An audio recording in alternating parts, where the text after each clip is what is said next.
This podcast is not sponsored or supported by any business or organization. The views reflected on these podcast episodes are my own. Be aware I am not a medical doctor, travel agent, or any other kind of expert.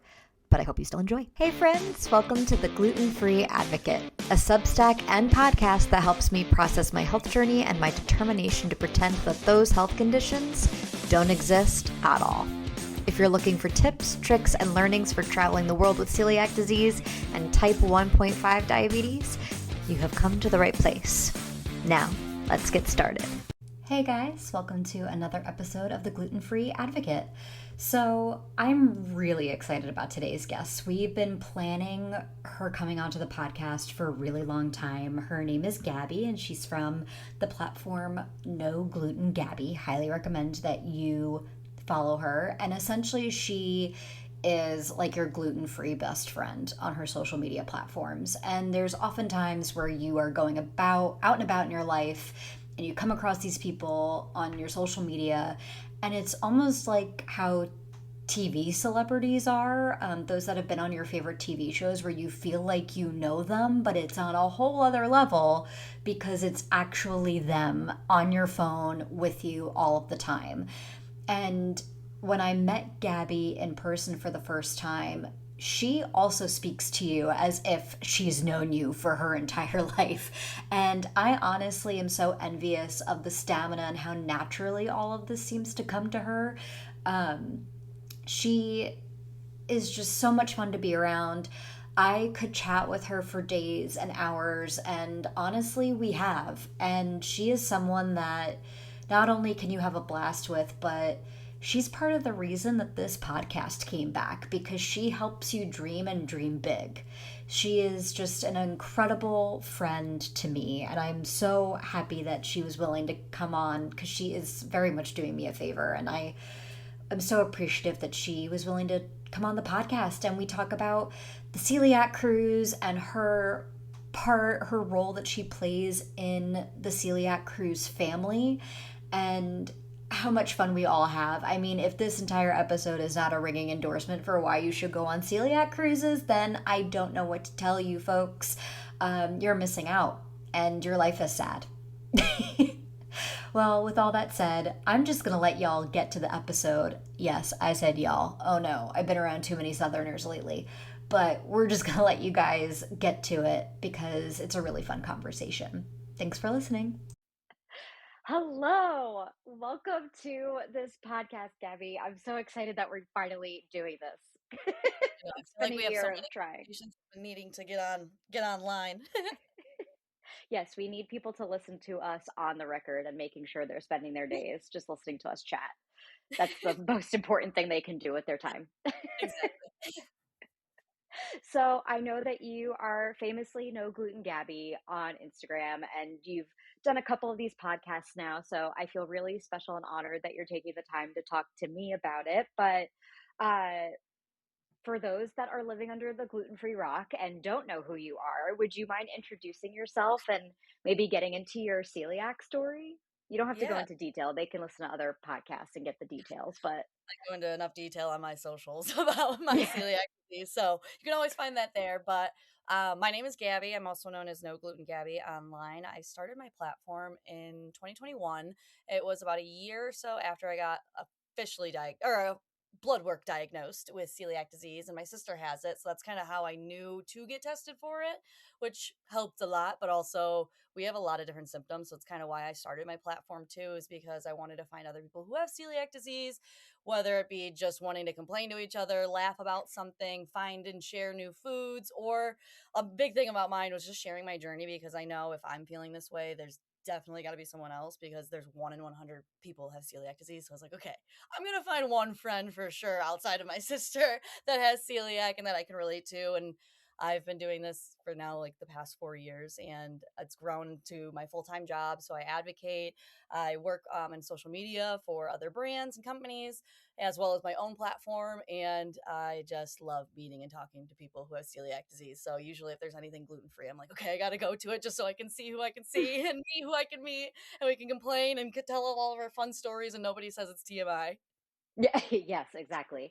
And that's the thing that I appreciate. about you too, and in full transparency for those listening, we met a year ago on a celiac cruise, which we're going to talk about a little bit later in the episode. But who you are online is who you are in real life too, and that's something I really appreciate about you, and that you create this space for everyone to feel like they can come and chat with you and talk about their life and their experience. And I really, that's probably, there's so many things to love about you, but that's the my number one thing I appreciate most about you. And I'm curious of how you decide, and this wasn't on my list of questions, so I'm sorry for throwing this at you, but I'm curious of how you decide, and because you're so open, how do you create the boundaries of what you're willing to put out there for people to see and what you keep for yourself and your own experience?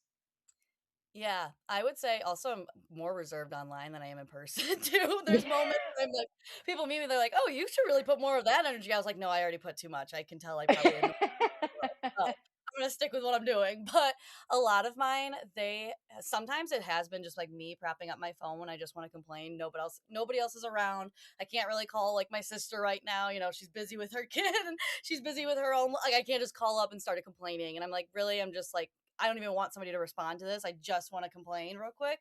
So I'll prop up my phone and I'll just vent for however long. And then sometimes I will take that video. I don't usually post it right away because I'm always like, okay, I got to give myself a few minutes or a few hours or a few days to really like settle with this. Cause it depends on what it is. Like if it's something where Yeah. I'm just annoyed that something happened at a restaurant or with a brand or whatever it is, I never like to be like, okay, I got to post about this right away and like say how awful it happened. Cause I'm like, sometimes it is just like a, me personally. And then there's some things where I'm like, no, this is a celiac issue. Like, I know I'm not the only one thinking it. Like, there's certain things that I'm like, yeah, that's so personal. And I just happen to have celiac. So that really sucks for me.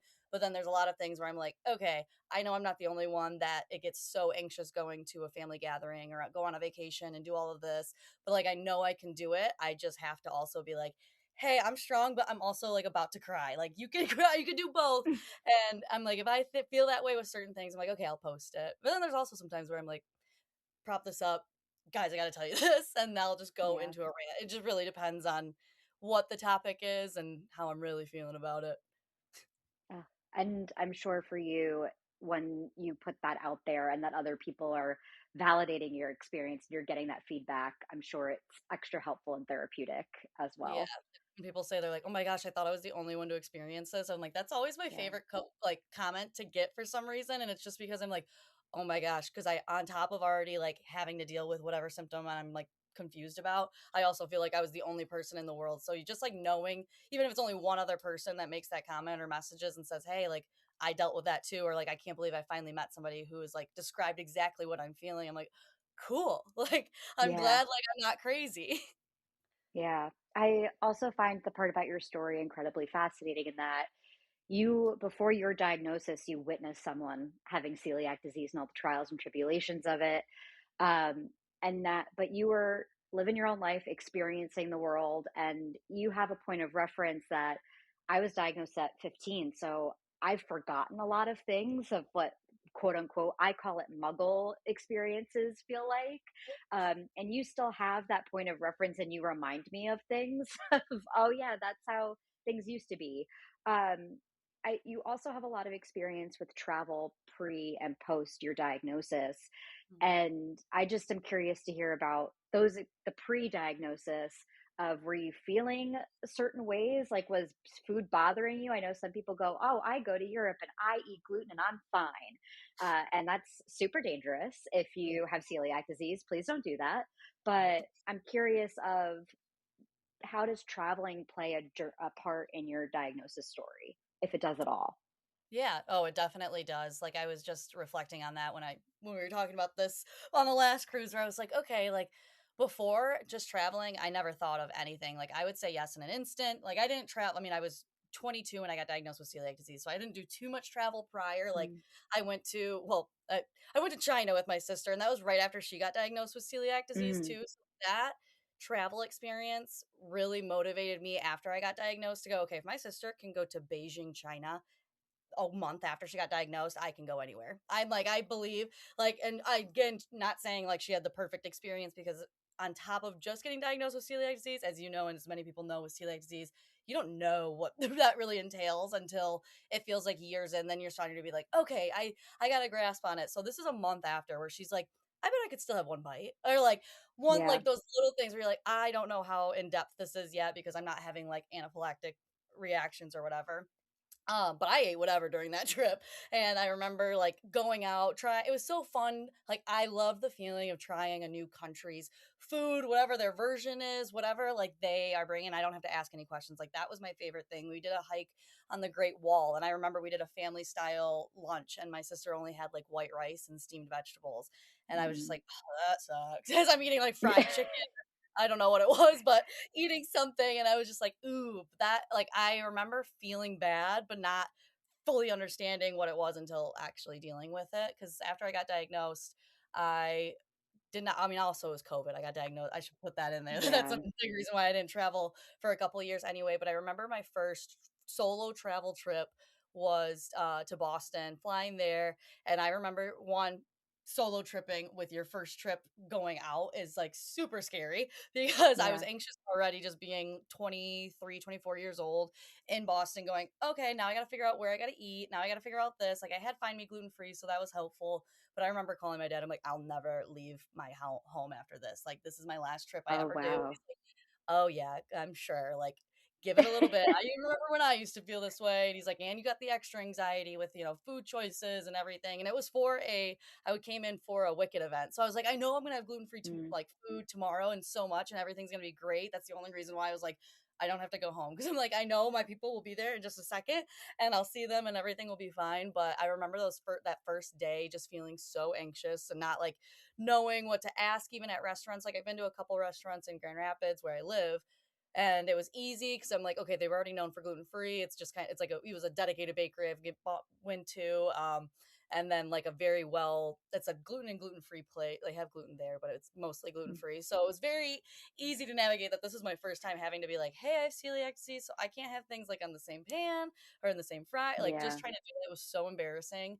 But then it was funny because a year after that, like 1 year exactly from that Boston trip, I did a full trip to Italy alone. Well, I did a couple of weeks, like met up with friends, but I did about 2 weeks solo travel. And one, I knew that was going to be okay because Italy is known as one of the best like countries for gluten-free food. Like I had no Yep. issue.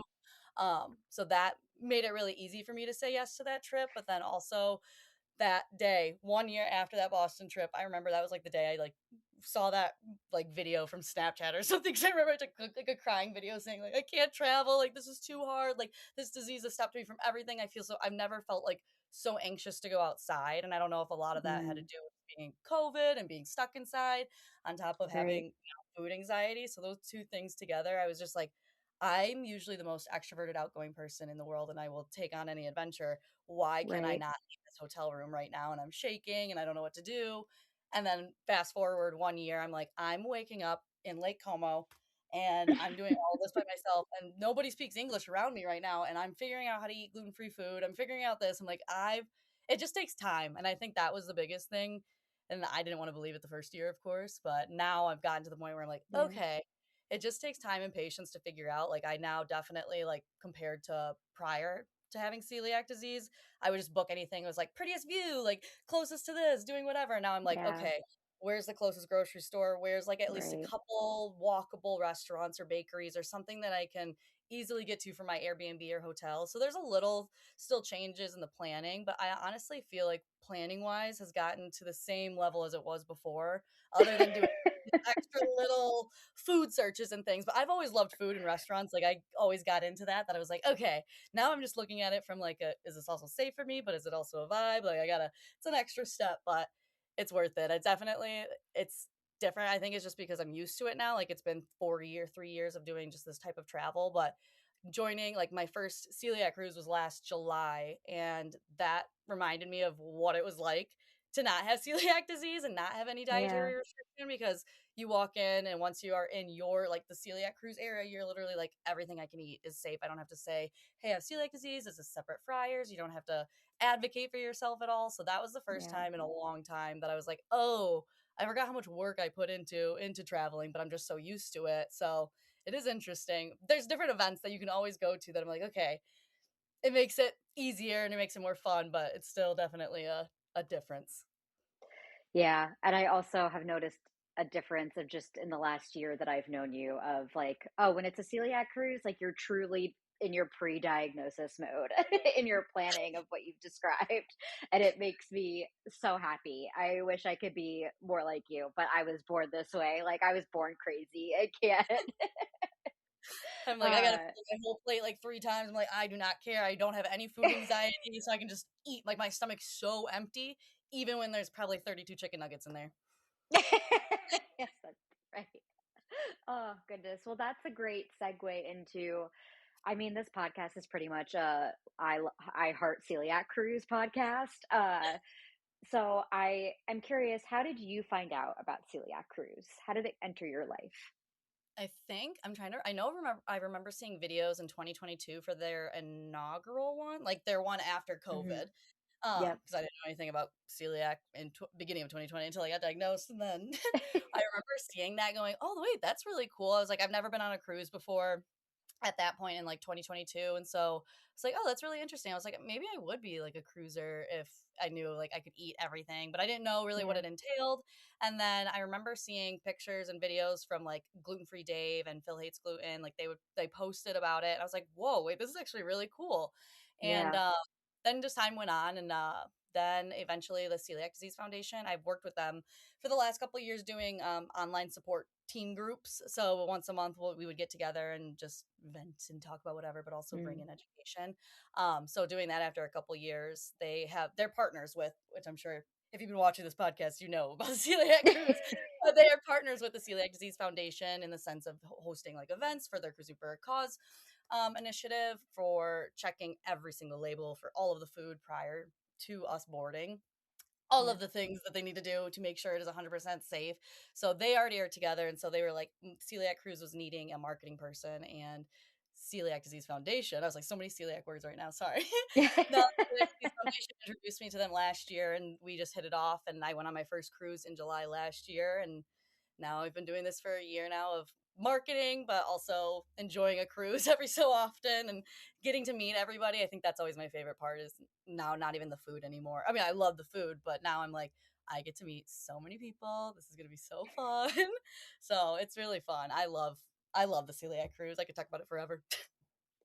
Well, and I also, if I may, I would love to just shout out to everybody because I think when people see on social media, you and I are in a privileged position where when we go on a celiac cruise, we're working. We're not, I mean, we are able to enjoy a good chunk of it. We are also there to work. Mhm. And, you more so than anybody else. And the thing that when I go on a celiac cruise, I know I have in my brain, you are there to make sure Gabby is like still standing at the end of this cruise because you work so hard and you do so much. And it's another enjoyable part about being your friend is watching something that you're so passionate about and how again you're running from place to place, you're always going somewhere. I don't know how much you are privileged to say about what you do on the day to day when you're on a celiac cruise, but I don't want everybody to think that you just have this like life that everything is just handed to you and you just get to enjoy Mai Tais by the pool. I want people to know that you are one of the hardest working folks on that time. So if it's okay, would love to talk more about what does it mean for you to be on a celiac cruise versus a regular guest because Yeah. you're incredible. I know. Well, I know I'm incredible. I know that there's so much work that goes into it, and you seeing how much work I put into it just from the marketing side, just shows Mhm. probably like 5% of what everybody Right. else does between Maureen, Connie, Catherine, Kathleen, the Celiac Disease Foundation, the dietitian on board. There is constantly things going on, and I can never wrap my head around all of the logistics behind. Still to this, like, well, I mean, it's only been a year, but still, I don't understand how they are able to do everything that they do, but they have had 100% success rate since starting this cruise.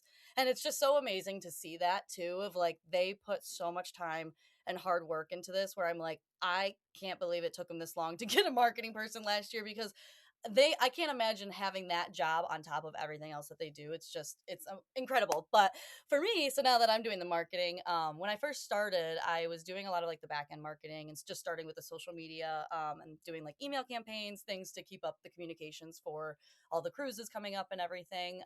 And so, like I said, I went on my first cruise back in July last year, and it's pretty much just recording all the fun moments. I think this is why I love my job so much, and this is why I'm so privileged for what I do. And like, this is Mm. where my degree's in. I have my degree in digital marketing. I love videography. This is like growing up as a kid. That was like my favorite thing to do. And I knew I always wanted to be in this realm of like just capturing the most beautiful moments in the world. But I was like, I don't know what's passionate. Like, I don't know what I'm passionate about yet. This is before my diagnosis. This is before anything, where I was just like, I just know I'm like supposed to be around people and like share their happiest moments. And I don't know what that is. Mm. And I remember being like, oh, I want to be a wedding photographer. I want to do this, whatever, maybe. But I never found that much joy. And then after getting diagnosed with celiac disease and really going into this platform, I was like, oh, this is what my purpose is in life, is like I'm supposed to, Mm. this is like where I wanted to be around people, and not just even help people. I don't view it that way. I view it just connecting with people. And so being on the Celiac Cruise completely fulfills that for me, is like I get to see people celebrating their birthdays. Somebody just graduated on a Celiac Cruise yesterday. Like, she missed her graduation to be on this cruise.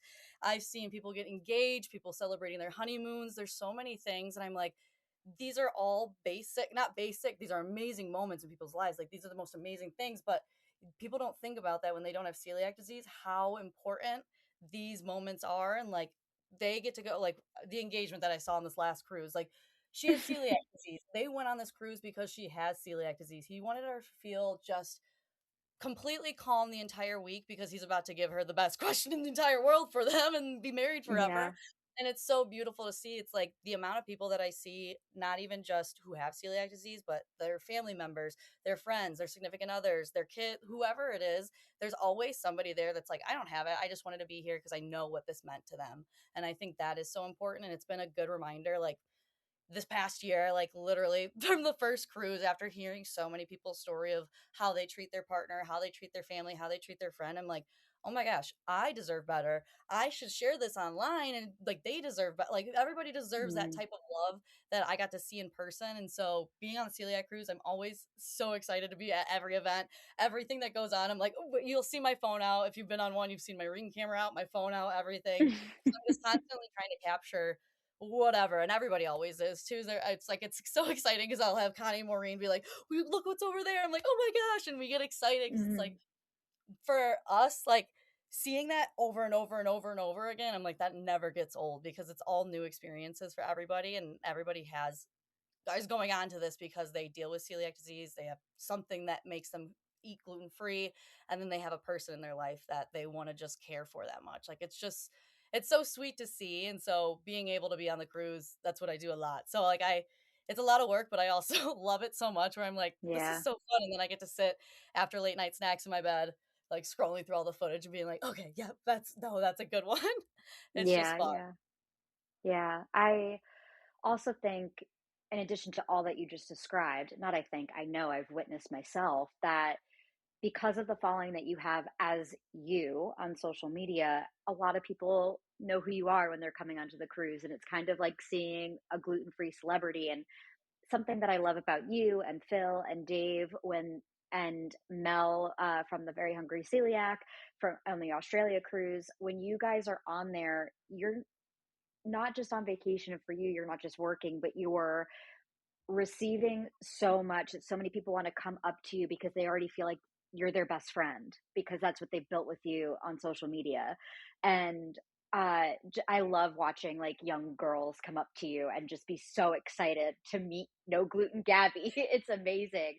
But I also can imagine that that's also very draining. You're doing your job, you're, having to take a lot of logistics on, and I know that you are loving every moment of getting to connect with the community, but how do you sustain yourself? Because I know, having celiac disease, I'm always just so exhausted all the time, and it's hard for me to keep up my stamina. And that's Mhm. always what's so impressive about you, is that you keep it going. So I just asking for a friend, and the friend is me. How do you do it? Tell me your ways. Well, you should see what I do as soon as I get home from a celiac cruise. It's like I do, or most vacations, most things that have like many people and events, because when I'm out in front of people, I'm very extroverted, but I'm also the most introverted extrovert you'll ever meet. So when I'm out, Hmm. I find so much joy in this and like find so much joy in just talking to people that I just get excited. The only part that stresses me out is when I'm like in such a great conversation. And I'm like, oh, I also have to record this and like not like this conversation, but record like Yeah. what's going on, or like if I'm at an event and someone wants to start talking, I get so excited and like I always want people to come up to me and talk. That's like the only moment because I'm like, oh, I got to capture this. But I'm also like hearing one of the most beautiful stories or whatever, like heartbreaking stories, whatever. Some people, when I've met, like they just want to be heard, and I cannot walk away from that. And I think that's like always been. I don't know. I know I always want to be heard. I mean, that's why I'm on social media posting because I was like, someone needs to hear this, and I don't care who, but maybe I'll relate to somebody, whatever it may be. And so I think because of me bringing that persona or me being pretty much myself online, it attracts Yeah. people to be like, okay, I can just like come up to her because she's like, oh, just the same way. And I love that. And that's, again, only part that stresses me out was when I'm like, I want to spend so much time with this person, but we only have a week. Like, I wish I could just like Yeah. hang out with everybody 24/7. But then I'm like, oh, you live like 17 countries away. Like, I never mind. I can't see you. Or, you know, Yeah. but overall, like I think the people alone just like make it so exciting. I think Mm. even though like there's some events that I'm like, oh, I'm not gonna do anything here. I'm just gonna like literally record. I love it because I'm like, you see people smile and you just see people Mm. get so excited. Where I'm like, I know what it's like. I've had 22 years of being able to eat gluten. Like growing up as a kid, like I never had to struggle with any dietary restriction, nothing. And I like was a very privileged kid. Like I lived such a good childhood, and to be able to see those kids and then hear the stories from some of the parents where they're like, they cry all the time, they get bullied, all of this stuff. I haven't seen my child like be this happy, and like she met a friend on this cruise, and like just hearing those stories of kids being able to be kids and not worry about that, it brings me so much energy and joy. And it's funny because people are always Mm. like, you guys always make fun of me. You're like, you guys have too much patience with these kids, but I think Yeah. it's sweet. But I love them because I'm like, I remember I was an energetic kid too. Like I remember certain adults were so like patient with me because I was too energetic, or they like to have fun too, or they like to run out and do these things. And I'm thinking, Mm. oh my gosh, if I was just a in quote unquote normal kid who's this much energy and someone's giving me that patience, this person who's definitely like not experiencing this much at home of just joy being around other people like them, or just like wanting to talk and talk about stupid things or silly things of like, oh, let's go hide ducks or let's do this. It's like we don't even have to talk about celiac disease, but we both know we have it, and we both are here just to like let go of that thought. And so I think Yeah. that's really motivating for me. And I'm tired a lot of times, but that's why I drink many coffee cups in the morning.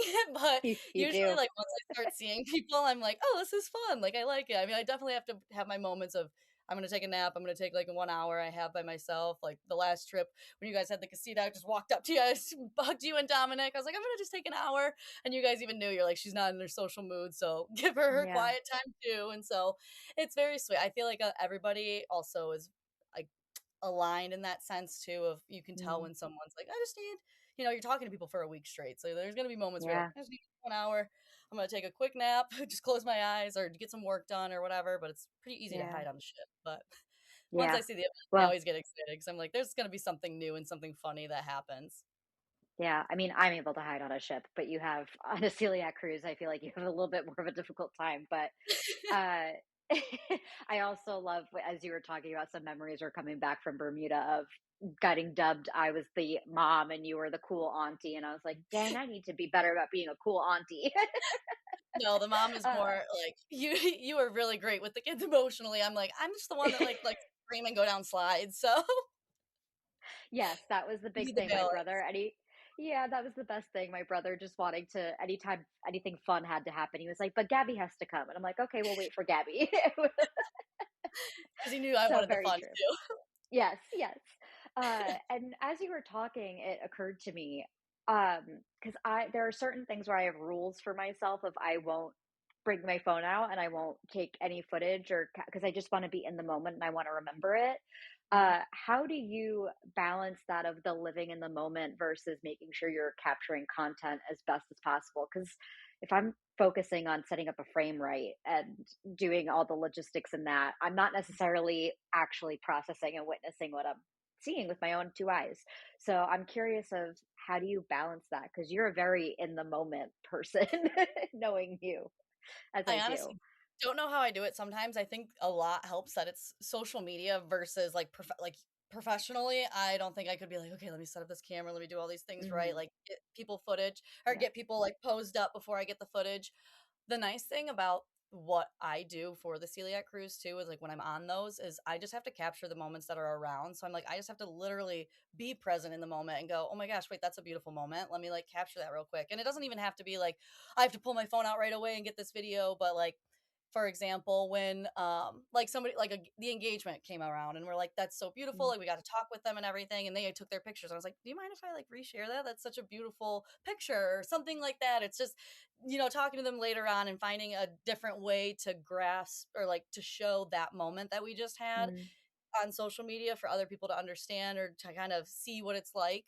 But a lot of it is just like I'll watch something and I'm like, okay, like let me just capture something like that. But there's also times where I will literally have my phone out and I'm not even looking at my phone. Like I have my camera pointed in a certain direction where I'm like, I just need the movement. I need the B-roll. I was like, I know I can use these for certain like clips of certain things. And so I'm like, Mm. at least if I have my phone out recording random like people dancing or food getting on the line or like food on the buffet, whatever it may be, like, okay, I'll get those little things and it helps too because there's like, at least for food, the late night snacks I always get in like 10-15 minutes early so I can get all the content before Yeah. it gets completely ripped apart by everybody.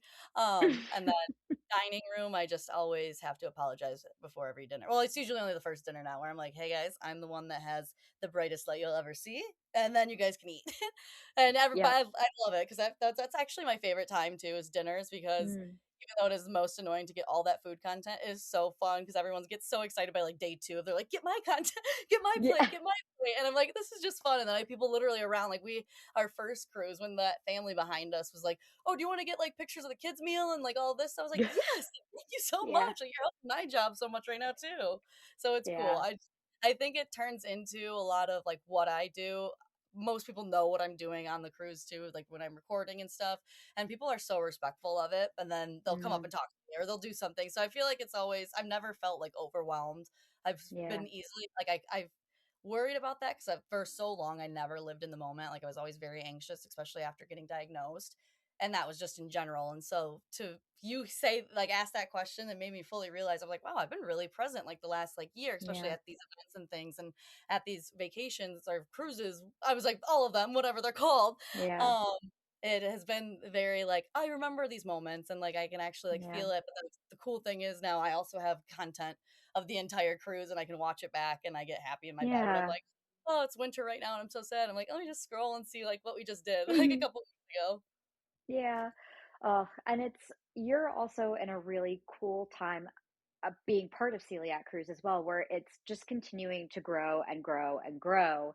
So Mhm. you've done the ocean cruises with Royal Caribbean, you've done the river cruise with Emma Waterway, and hopefully you're going to be able to do the Oceana cruises that are now coming out and everybody's talking about and so excited for. What are the differences in how you approach a family style ocean cruise versus the river cruises, and even like talking about Oceania for the future? How does that all process and go in your head? Yeah.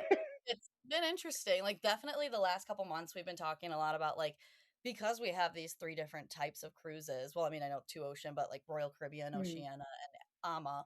There's different ways you can share all of them. And so like yeah, Royal Caribbean, a lot of those, well, I know we're going on the European one this summer, which is new for me for Royal Caribbean. Like I've only gone on Mm. Bahamas, Caribbean, Bermuda, like the tropical ones.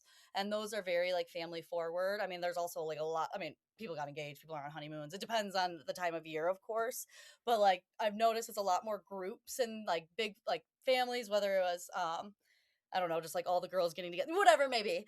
And so Mhm. like those are always like I feel like you just go into it and you just have fun and you just there's always events going on and that's what helps because Celiac Disease Foundation puts on events all throughout the week, mostly on C days. I think they're pretty much always on Mm. C days. But there's things like free, like a keynote presentation or support groups where it's coffee and conversation and you just sit there for like an hour. Usually goes over because we all love talking and we just talk about anything we want to talk about, like whatever it is. celiac disease related, gluten-free related, or if you just have questions, then you have that. But then there's also some fun paid events like tournaments, like mini golf tournaments or flow rider, like surfing. And there's just like all these random little events. And so whenever I see those, I'm like, okay, this is just like a free for all in my mind of like, this is fun. Like, where it's also like the Mm. tropical one. So I'm like, okay, bright colors. So I keep things very bright, Yeah. fun, happy. And then with Amas, that one, it's a smaller ship. It only has 100 and I'm gonna butcher it. I think it's like 140 people or 120. It's That very sounds small. right. Mm. Yeah, not like I know over 100, but less than 150. And those river cruises, that one was really cool. I really loved that one. I mean, I love all of them, but the river cruise was really interesting because one, it's on a river, not in the middle of the ocean. So seasick wise, if you get seasick on an ocean, I definitely recommend the river cruise. I did not need anything like motion sickness patches or anything, but also I really loved Ama because that one was more, it's like tailored to you, so or tailored to the Mm. trip. So hardy excursions, like you can choose between either or, at least for the one that I did. Like I did the holiday Mm. markets this last December, and that was you get on and all the food, it's the whole ship is 100% gluten free too, because with Royal Mm. Caribbean it's only well, like you have a dedicated gluten free kitchen, you have dedicated gluten free dining spaces, but it's usually like, oh, the main dining room, so for dinner like Right. we'll have that, and then there's like a buffet, and then we always have late night snacks. Whereas Ama, everything on ship is 100% gluten free, and so you get on, the food is amazing. It's like these nice buffets, and I loved it because the food was definitely tailored towards wherever we were traveling. So we went to Mm. Budapest, we went to a couple of cities in Austria and a couple cities in Germany. So we did a lot of like the big soft pretzels, the sausages, traditional Hungarian goulash, like a lot Mm. of the food was tailored around where we were traveling. And for somebody like myself who like loves going to countries specifically to learn, like taste their cuisine, this was the perfect way to do it because I was like, okay, I can see what I want to see and finally eat what I want to eat, because I know like if I did this on land, it would be so hard to find like a gluten-free soft Right. pretzel. I can't even find that in America. So I'm like, I know I Right. can buy like those little baby ones, but I'm like something like that. Like they do such a great job on having you experience the full European adventure that you are signing up for. And then Oceania, I have not been on an Oceania Vista one yet. They have only done one so far, and then they have one at the end of this year. It's like a fall foliage through Canada and New England. It looks gorgeous, but I will not be on that one. But then there is one in 2028, which is the 100% gluten free ocean cruise. And that one, just from marketing wise and like going through all the footage that we have to go through to create the video and pictures and everything, like watching that and Mm. learning about Oceania, it is like luxury at sea. And Mm. it's really cool because this is one, it's a huge deal for us because Oceania was the only company that was like, let's do this. Like, how cool is it Yeah. that we get to work with such a big name and making their entire ocean ship gluten free? Like, this is just a, to me, I was like, this is like such a monumental moment because Yeah. we have not had anything like this. Like, there was just that new, like, dedicated gluten free hotel that just went out a couple months, or like just went, that was Yep. on the article a couple months ago. And like, and now to have this Celiac Cruise is now working with Oceania, and they like are closing down their entire ship just for us to be 100% gluten free. And it's 11 dining spaces, and it's like every type of food you can think of. So like sushi, Italian, French, Asian cuisine. It's like the same as the sushi restaurant, steakhouse. There's like Polo Grill and all these other ones like Waves Grill and like all these things that are like poolside burgers and fries. So everything that you're wanting, you can get. And then they'll have there's also baristas, which is like a puff pastries, Ugh. bagels, everything. Like they're baking things for you. They have like the best chefs coming on board. That's that they are already, what they already do at for Oceania is the best culinary team you could think of. And then now they're making it 100% gluten free. So it's definitely like a step up from anything that's ever been done, especially making it 100% gluten free. But to have that amount of options and then to be going through Ireland and Scotland, I'm really hoping I'm going on that one too. It's so Yeah. beautiful. Gosh, I, even though we both have a lot of celiac cruise experience in our own rights, I am loving also living vicariously through you while I'm also having those same experiences. And I believe I can call myself a friend of yours, like an actual real friend. And I'm so proud of how much you've grown, how much you've been able to accomplish in the year alone that I've known you. And I cannot wait to see you skyrocket because it's going to keep going. And what you've done for what Celiac Cruise has done for you, and vice versa, is also a pleasure and a sight to behold. And I just am so happy and proud of you and for you. We are coming. We could talk for hours, and we Yeah. have, and we will continue to. I cannot wait to see you in less than 2 weeks. By the time this episode comes out, we will have done our cruises, and we have to figure out a time to see each other outside of these cruises because I miss you too much. But before we go, I just have to say I've done this to you privately, but I'm going to publicly embarrass you and say, just when I met you, I was in a really bad place, and you just meeting each other, like you sparked something in me and I came alive again. So thank you for not only who you are, but what you do. And I just love you. I'm not going to say anymore because I'll start crying, and we can only do that when we're with each other. We Oh, can, virtual hug. That just made me want to tear up now. That is so sweet. yeah, no, well, it's nothing that you haven't deserved and earned. So it's not me just I'm trying to glad. be nice. I don't do that.